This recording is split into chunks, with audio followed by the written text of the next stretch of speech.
Bonjour, je suis Laurent Payès du cabinet Neo Engineering et donc je vais animer ce webinaire qui a pour but de présenter les résultats de la campagne des ratios pour le DLR avec une emphase sur le métier de la distribution.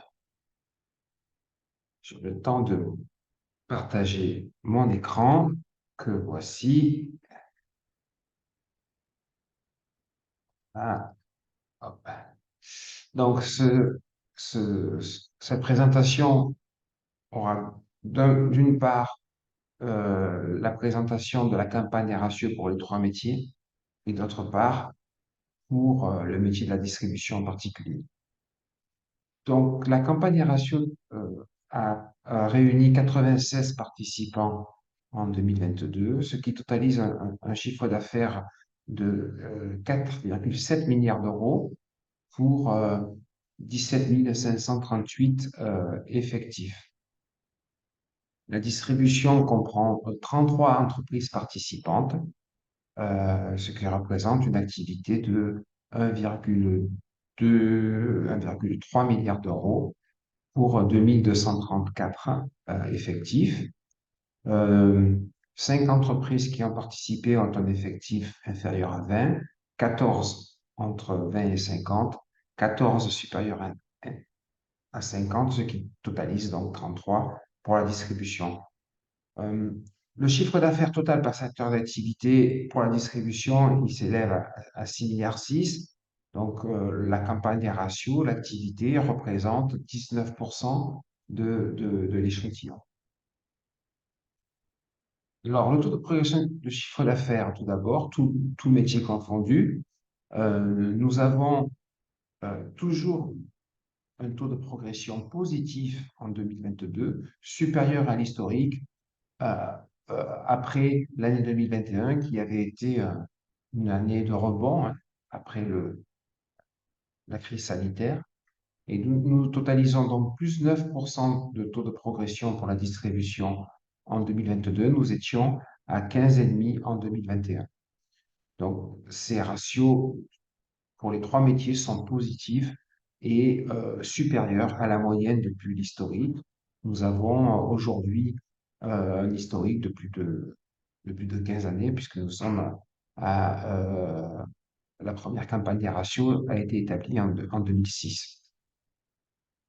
Euh, sur le plan de la répartition des entreprises, selon leur progression de chiffre d'affaires, il y a 8 entreprises sur 10 qui ont déclaré avoir constaté une hausse de chiffre d'affaires, mais toutefois 2 pour qui ce n'est pas le cas.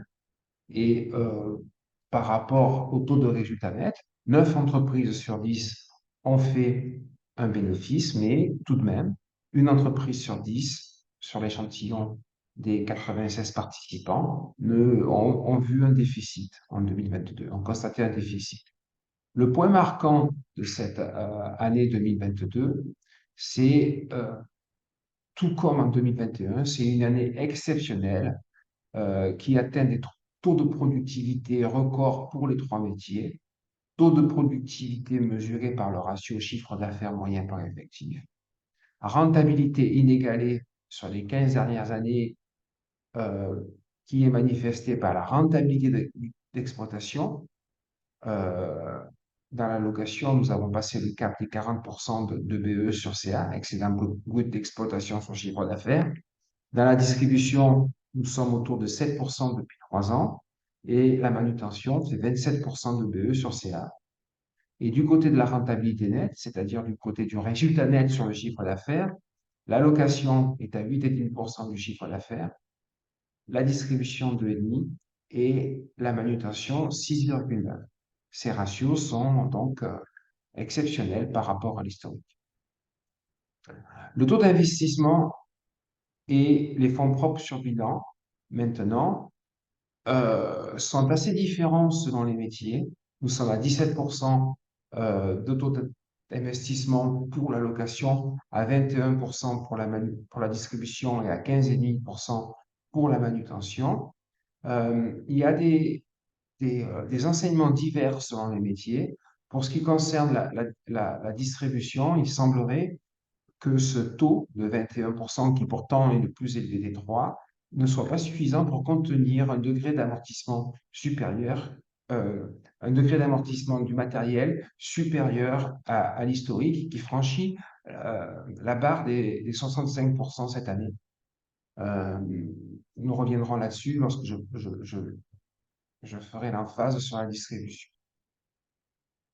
Au niveau des fonds propres, la distribution montre un ratio de fonds propres de 26,9% sur le total du bilan, 23,5% dans la location et 39% dans la manutention. C'est donc dans la manutention où nous avons la plus grande proportion de fonds propres, donc la plus grande capacité d'investir ou de recourir à la dette.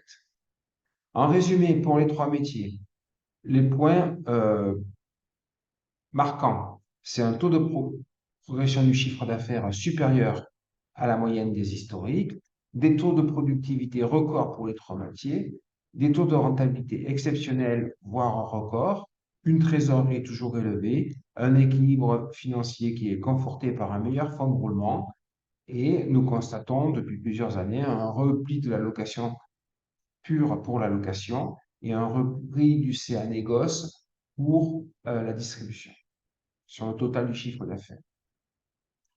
Les questions qui peuvent survenir, les points de vigilance, c'est tout d'abord pour la location un rendement de parc moins élevé en raison de l'accroissement de la valeur de l'actif, une vigilance concernant les taux de marge commerciale pour la distribution et la manutention, trouver le juste niveau de taux d'investissement pour les trois métiers, à savoir peut-être pas trop investir pour la location étant donné l'accroissement du parc, mais investir davantage pour la distribution étant donné le degré d'amortissement du matériel. Un taux de marge sur vente de matériel neuf qui est passé pour la deuxième année consécutive à moins de 10% dans la distribution. Et les métiers de la distribution et de la manutention qui ont des niveaux de stock qui sont très hauts par rapport à l'historique, ce qui entraîne des délais de règlement fournisseurs plus longs aussi, et à surveiller l'évolution de l'endettement dans la location. Cette deuxième partie, je vais vous présenter maintenant spécifiquement le métier de distribution, avec tout d'abord un taux de progression de chiffre d'affaires de 9%, ce qui nous amène à un chiffre d'affaires par effectif record. Un membre de l'effectif dans la distribution fait 564 000 euros de chiffre d'affaires. Et donc, la répartition de ce chiffre d'affaires se manifeste de la façon suivante. Nous avons 1,259 milliard d'euros de chiffre d'affaires présent dans cette étude. Eh bien, sur ce volume, il y en a 58,9% qui concernent l'activité de vente de matériel neuf, puis vient 14,5% l'activité de vente de pièces détachées. Le CA matériel d'occasion représente un peu moins de 8%.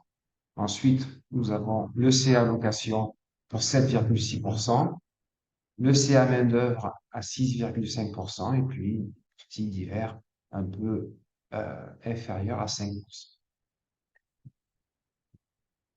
Nous constatons de façon générale moins de CA négoce, donc moins d'activité centrale pour la distribution. Le CA négoce, si on le compare à deux périodes, une qui est la moyenne entre 2010 et 2018, l'autre qui est la moyenne sur les 3 dernières années, nous avons un CA négoce qui était de 85%, il n'est plus que 82,6%, ce qui fait moins 2,6 points de repli pour le CA négoce. Et à l'intérieur de ce CA négoce, ce n'est pas le CA matériel neuf qui recule, au contraire, il semble progresser avec 2 points de plus. Le CA matériel neuf représente 59% du CA total maintenant, mais c'est au contraire le repli du CA matériel d'occasion qui baisse de moins 2,6% sur ces périodes comparées et le CA pièces détachées qui baisse de 2 points. Autre fait marquant, le repli du CA négoce de 2,5 points va au bénéfice du CA location qui progresse puisque le CA location représente 7,1% maintenant de l'activité de la distribution dans son ensemble.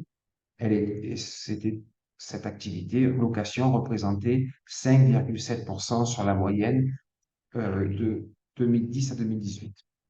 Donc, augmentation du CA-LOC et augmentation aussi du CA SAV et main-d'œuvre. Euh, donc là, ces graphes nous montrent l'évolution des composantes de CA sur les 3 dernières années, avec une emphase sur le CA négoce. Donc, nous voyons bien ici la reprise de l'activité CA matériel neuf, la baisse relative du CA matériel d'occasion et la part de l'activité pièces détachées, qui tend également un petit peu à baisser sur les 3 dernières années. Le taux d'investissement donc, se situe à 21,1% en 2022, ce qui est dans la moyenne des 3 dernières années, mais qui ne semble pas nécessaire pour contenir une courbe qui est le degré d'amortissement du matériel qui aboutit à 60,4%. Cela signifie que donc, les infrastructures dans le métier sont amorties à 64%. Pour pouvoir infléchir cette courbe et repasser sous la barre des 60%, le secteur gagnerait à augmenter l'investissement au moins à 22% pour refaire baisser l'amortissement des infrastructures et peut-être être plus attractif.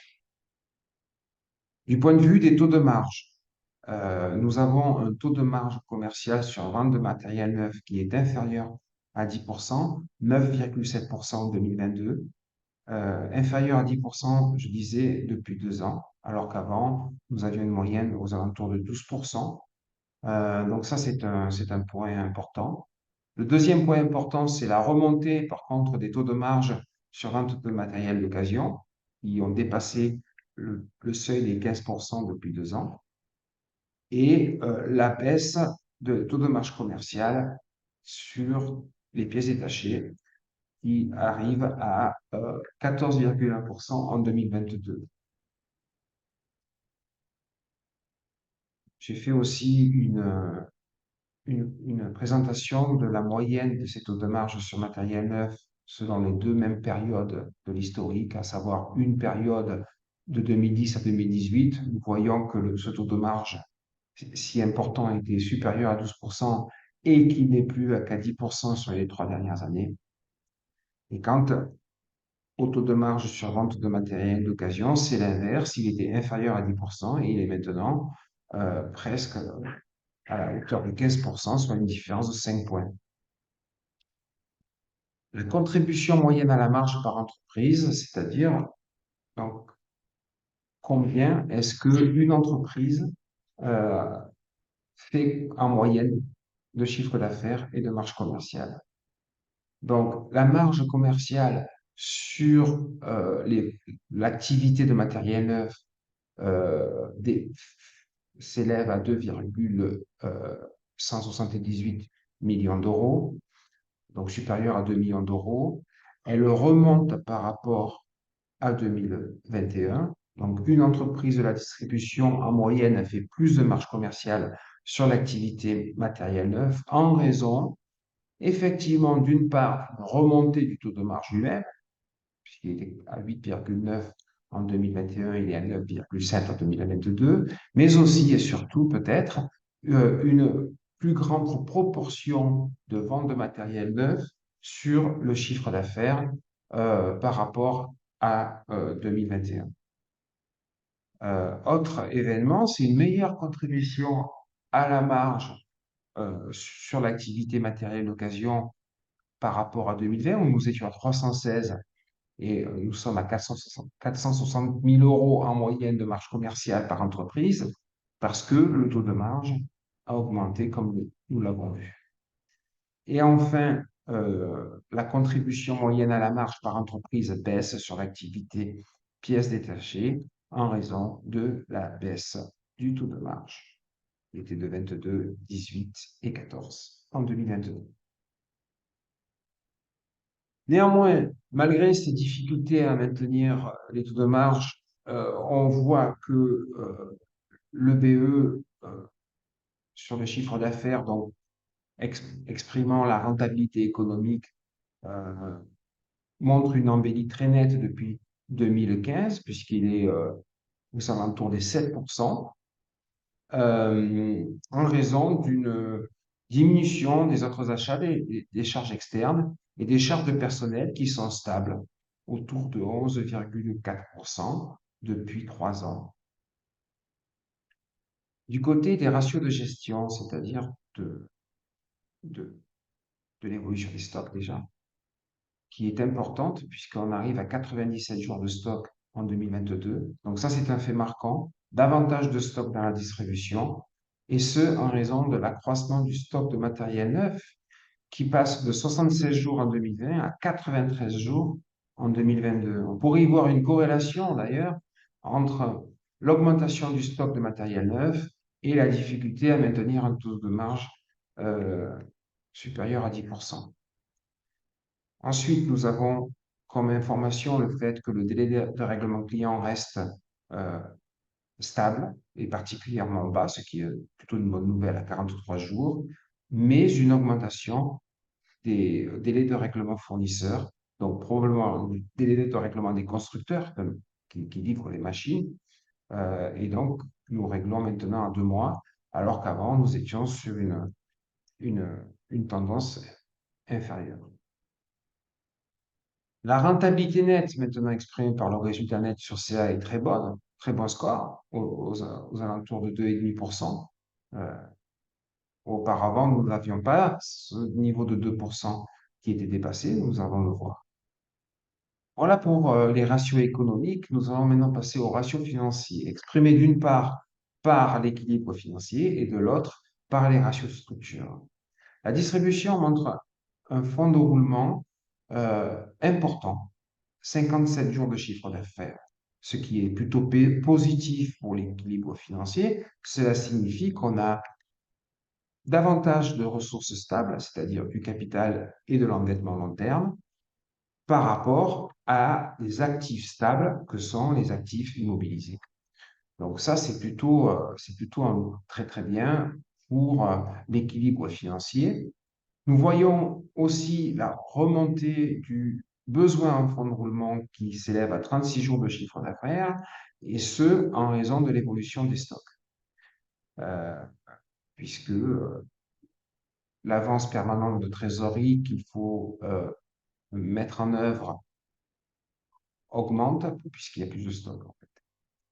Néanmoins, la trésorerie reste à un niveau acceptable et même très bien, avec 21 jours de chiffre d'affaires, donc ce qui est tout à fait en relation avec l'historique. La rentabilité pour les actionnaires, à savoir le résultat net sur fonds propres, elle est excellente, puisqu'elle est à la voisine des 20%. C'est un rendement des fonds propres exceptionnel, parce que la rentabilité nette est meilleure. Nous le voyons sur ce graphe. Euh, le cap des 2% est passé depuis 2017. Auparavant, nous étions plutôt sur une courbe qui oscillait entre 1 et 1,5% de rentabilité nette. En termes de ratio de structure maintenant, donc nous avons des IMO nets. Donc nous avons tout d'abord un histogramme qui nous présente l'actif du bilan, le passif du bilan sur les 3 dernières années. Les IMO nets représentent en gros 25%, un quart du bilan. En face, nous trouvons nos fonds propres, qui sont relativement stables également, avec des engagements financiers à plus d'un an qui sont stables, mais nous notons la baisse de l'engagement financier euh, à moins d'un an, à savoir la part du remboursement d'emprunt qu'il faut faire dans l'année qui va venir. Donc ça, c'est plutôt positif du point de vue des ratios de structure, puisque les engagements financiers ne représentent plus que 28,9 en comprenant la part à moins d'un an, ce qui est plus en rapport avec l'historique. Mais euh, nous voyons que les stocks sont en forte augmentation ici. Ce sont les carrés bleus, là, 23,8% à 33,8% au niveau de l'année 2022, ce qui est corroboré par l'évolution des dettes d'exploitation à 41%. Et donc, même si ce ne sont pas des actifs à long terme, ça peut potentiellement créer un problème de trésorerie si on a trop de stock, trop de dettes fournisseurs par rapport à la trésorerie disponible, même qui reste tout à fait acceptable avec un peu moins de 10% de bilan. En résumé, cette campagne des ratios nous montre un taux de croissance de plus de 9% pour la distribution, avec une productivité record, une rentabilité nette, des délais de règlement historiquement bas, des fonds propres stables et une capacité d'endettement plus importante pour financer les actifs. De l'autre côté, parmi les interrogations ou les points de vigilance, il reste le repli du CA négoce sur le CA total, un taux de marge commerciale qui est quand même pas très stable, avec un taux de marge sur un matériel neuf qui est préoccupant, le taux d'investissement qui ne parvient pas à contenir le degré d'amortissement du matériel. Donc ça, c'est un point important. Et le deuxième point très important au niveau des points de vigilance, c'est l'augmentation du nombre de jours de stock qui a un effet sur l'endettement d'exploitation. Cet endettement d'exploitation à moins d'un an peut potentiellement limiter la capacité d'investir s'il est assimilé à l'endettement financier. En couleur, ici, nous avons une perspective sur les ratios sur les trois métiers. Lorsque la case est verte, c'est que c'est feu vert, c'est satisfaisant. Orange, c'est à surveiller. Et rouge, c'est préoccupant. Pour la distribution, les ratios qui ont été colorés rouge, c'est le taux de vente sur matériel neuf, sur vente de pièces détachées, le nombre de jours en stock. À surveiller, nous avons le délai de règlement fournisseur, le taux d'investissement et les fonds propres sur total bilan. Les ratios qui sont au vert, c'est la progression du chiffre d'affaires, d'ailleurs, pour les trois métiers, la productivité pour les trois métiers, le taux de marge sur vente d'occasion, comme nous avons vu, la rentabilité économique, tous les ratios sont au vert, le crédit client en nombre de jours, 43 jours, la rentabilité financière et l'équilibre financier sont également au vert. Donc, en résumé, pour clôturer cette présentation, nous sommes face à un métier qui est dynamique du point de vue de son activité, à la fois en termes de progression de chiffres et de rentabilité d'exploitation. Reste à surveiller donc la rentabilité du point de vue des taux de marge et l'accroissement des stocks avec l'endettement d'exploitation. Voilà. Merci pour votre attention. Bonne fin de journée.